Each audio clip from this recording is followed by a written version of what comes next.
Urdu ocean کے معزز ناظرین السلام علیکم۔ ہم دنیا بھر سے آپ کے لیے دلچسپ اور سبق آموز کہانیاں اور ناول ڈھونڈ کر لاتے ہیں۔ ہماری حوصلہ افزائی کے لیے ہمارے چینل کو سبسکرائب کر دیجئے، شکریہ۔ میرا نام لائبہ ہے۔ میری ماں میرے بچپن میں وفات پا گئی تھی۔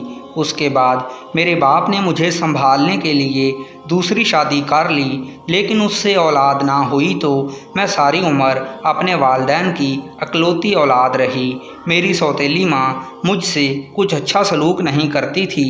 گھر کے سارے کام بھی مجھ سے کرواتی اور کھانا بھی پکواتی۔ خود سارا دن محلے کے لوگوں کے گھروں میں گھومتے پھرتے گزار دیتی، جبکہ میرا باپ سارا دن گھر سے باہر کام میں مصروف رہتا اور شام کو تھکا ہارا آ کر سو جاتا تھا۔ میں نے 10 جماعتیں پاس کیں تو میری ماں نے مجھے اسکول سے اٹھا لیا اور سلائی کڑھائی سیکھنے کے لیے ایک سینٹر میں ڈال دیا، جہاں پر میں دوپہر 12 بجے سے شام 4 بجے تک کپڑوں کی سلائی سیکھتی تھی۔ میرے باپ کو میرے معاملات سے کوئی مطلب نہیں تھا۔ میں نے دبے لفظوں میں اپنے باپ سے کہا کہ مجھے کالج میں پڑھنا ہے، لیکن اس نے کہا کہ جو تمہاری ماں کہتی ہے وہ کرو، کیونکہ وہ لڑکیوں کے معاملات بہتر جانتی ہے۔ میں خاموش ہو گئی، کیونکہ میں جانتی تھی کہ ایسے باپ سے سر کھپانے کا کوئی فائدہ نہیں۔ اس نے کرنا تو وہی ہے جو میری ماں اس کو کہے گی۔ میری سوتیلی ماں نے میرے باپ کو شروع سے ہی اپنی مٹھی میں رکھا ہوا تھا، حالانکہ مجھے اچھی طرح یاد تھا کہ یہی میرا باپ میری سگی ماں کو بولنے نہیں دیتا تھا، بات بات پر جھگڑا کرتا تھا، لیکن میری سوتیلی ماں کے آگے وہ سر اٹھا کر بات نہیں کرتا تھا۔ پتہ نہیں اس نے کون سے تعویذ گھول کر میرے باپ کو پلا دیے تھے۔ ہماری سلائی سینٹر کا مالک ایک 55-60 سالہ ادھیڑ عمر شخص تھا، جو کافی کھاتا پیتا اور امیر تھا۔ اس کا بوتیک کا کاروبار تھا، اس کے پاس گاڑیاں تھیں اور بڑا بنگلہ تھا۔ مجھے پتہ ہی نہیں چلا کہ کب اس نے مجھ پر نظر رکھنی شروع کر دی۔ اس کی بیوی کافی سال پہلے فوت ہو گئی تھی۔ اس کا ایک ہی جوان بیٹا تھا جو ابھی غیر شادی شدہ تھا۔ وہ کبھی کبھار سلائی سینٹر پر آتا تھا۔ اس کا نام عتیق تھا۔ بہت سی لڑکیاں اس کے پیچھے مرتی تھیں۔ وہ چاہتی تھیں کہ کسی طرح اس کے ساتھ دوستی ہو جائے، لیکن وہ کسی کو خاص لفٹ نہیں کرواتا تھا۔ وہ عتیق کے بوڑھے مالک کا دل جب مجھ پر آ گیا تو اس نے بہانے بہانے سے میرے گھر چکر لگانے شروع کر دیے اور میری ماں کو خوب پیسے کھلا پلا کر اپنے ہاتھوں میں کر لیا۔ مجھے پتہ ہی نہیں چلا کہ یہ ہمارے گھر میں آتا جاتا ہے۔ ایک دن میری ماں نے مجھے کہا کہ لائبہ، میں نے تمہاری شادی کرنے کا سوچ لیا ہے۔ میں اس کی بات سن کر چونک گئی اور پوچھا کہ اچھا، مجھے تو پتہ نہیں۔ تو میری ماں نے ہنس کر کہا کہ تم کو کیسے پتہ ہوگا، تمہاری شادی کا فیصلہ تو میں نے کیا ہے۔ تو میں نے پوچھا کہ اچھا، کیا ابو کو اس بات کا پتہ ہے؟ تو میری ماں نے لاپرواہی سے کہا کہ اس کو تو اپنے کاموں سے ہی فرصت نہیں ملتی، اور ویسے بھی اس نے تمہاری ذمہ داری مجھ پر چھوڑ دی ہے۔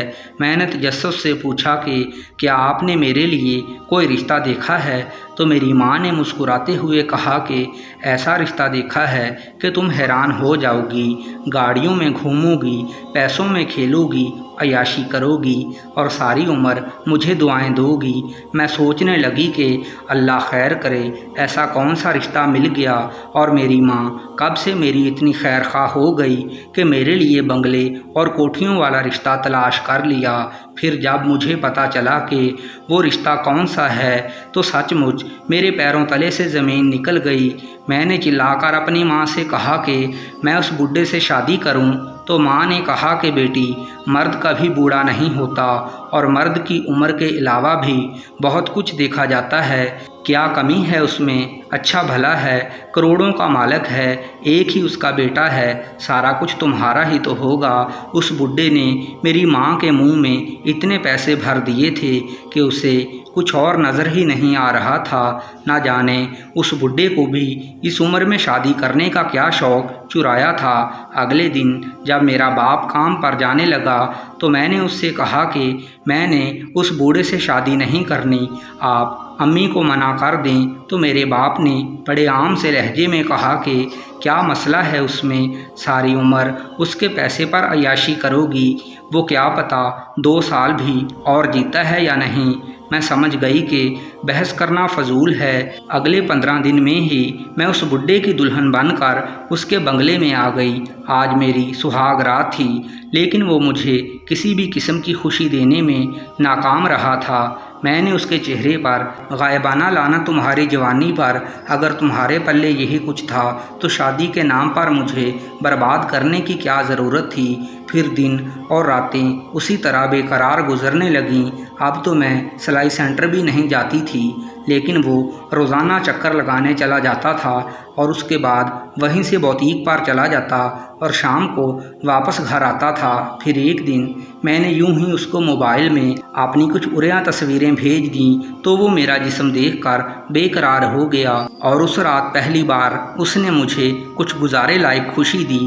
اس کے بعد میں نے یہ معمول بنا لیا جس دن اس کو اپنی کچھ عریاں تصاویر بنا کر دیتی، اس رات وہ میرے قریب آتا تھا۔ پھر ایک دن اس کے بیٹے عتیق نے اس کے موبائل میں میری عریاں تصاویر دیکھ لیں اور اس نے وہ تصویریں نکال کر اپنے موبائل میں سیو کر لیں اور مجھے واٹس ایپ پر بھیج دیں۔ جب میں نے تصویریں دیکھیں تو شرم سے پانی پانی ہو گئی۔ میں نے اس کو میسج کیا کہ تم رشتے میں میرے بیٹے لگتے ہو، کم سے کم تم کو یہ سب کرتے ہوئے شرم آنی چاہیے تھی۔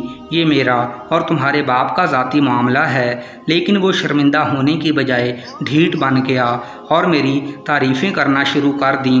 میں نے اس کو سختی سے جھڑک دیا، لیکن وہ بڑا ہی ڈھیٹ لڑکا تھا، باز نہ آیا۔ دراصل جب میں اس کے سلائی سینٹر میں کام کرتی تھی تب میں بھی دیگر لڑکیوں کی طرح عتیق کو پسند کرتی تھی اور اس کے ساتھ دوستی کرنے کی خواہش مند تھی، لیکن یہ شادی سے پہلے کی بات تھی۔ اب تو میں اس کے باپ کی بیوی بن چکی تھی، رشتے میں اس کی ماں تھی، لیکن جب وہ بار بار مجھے میسج کرتا رہا اور میری تعریفیں کرتا رہا تو میرے دل میں شیطان آنے لگا۔